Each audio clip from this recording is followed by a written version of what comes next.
વડોદરા શહેરમાં વરસાદે વિરામ લીધો છે, પરંતુ હવે શહેરના બિસ્માર રસ્તાઓ લોકો માટે નવી મુશ્કેલી બની રહ્યા છે.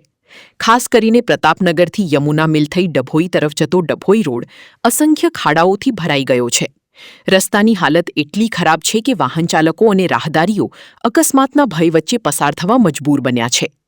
મેઘરાજાએ વિરામ લેતા શહેરવાસીઓએ રાહતનો શ્વાસ લીધો છે. પરંતુ વરસાદ બાદ રોડ રસ્તાઓની બિસ્માર હાલત હવે લોકો માટે માથાના દુખાવા સમાન બની છે. પ્રતાપનગરથી યમુના મિલ થઈ ડભોઈ તરફ જતો મુખ્ય માર્ગ અસંખ્ય ખાડાઓથી ભરાઈ ગયો છે. નાના મોટા ખાડાઓના કારણે વાહનચાલકોને વાહન ચલાવવામાં ભારે મુશ્કેલી પડી રહી છે, જ્યારે દ્વિચક્રી વાહનચાલકો માટે અકસ્માતનું જોખમ સતત વધી રહ્યું છે. સ્થાનિકોનું કહેવું છે કે વરસાદ પહેલા રસ્તાઓની મરામતના દાવા કરવામાં આવ્યા હતા, પરંતુ પ્રથમ વરસાદમાં જ રસ્તાઓની વાસ્તવિક સ્થિતિ સામે આવી ગઈ છે. બિસ્માર રસ્તાઓ વડોદરા મહાનગરપાલિકાના વિકાસના દાવાઓ પર પણ સવાલો ઊભા કરી રહ્યા છે.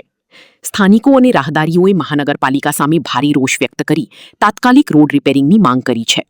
લોકોનું કહેવું છે કે કોઈ મોટી દુર્ઘટના સર્જાય તે પહેલા તંત્ર જાગે અને ડભોઈ રોડના ખાડાઓનું યુદ્ધના ધોરણે સમારકામ કરવામાં આવે. યમુના મિલ વાળો ડભોઈ રોડ છે અને આ રોડની પરિસ્થિતિ છેલ્લા 1 વર્ષથી આ પ્રકારની છે કે લોકો પારાવાર મુશ્કેલીનો સામનો કરી રહ્યા છે. અહીંથી આવનાર જનાર તમામ નાગરિકોને એટલી બધી અગવડ પડી રહી છે કે એમના આ કમરના મણકા બધા હલી ગયા છે, ઇન્જરીઓ થઈ રહી છે, લોકોને અકસ્માત થઈ રહ્યા છે. એવી પરિસ્થિતિ છે. વાહન વ્યવહાર સરખો ચાલી નથી રહ્યો, ટ્રાફિકની સમસ્યા છે. મ્યુનિસિપલ કમિશનરશ્રી કેટલા સમયથી મોટા દાવાઓ કરી રહ્યા છે.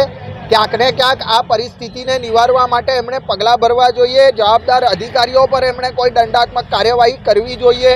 માત્ર વાતોથી હવે નહીં ચાલે.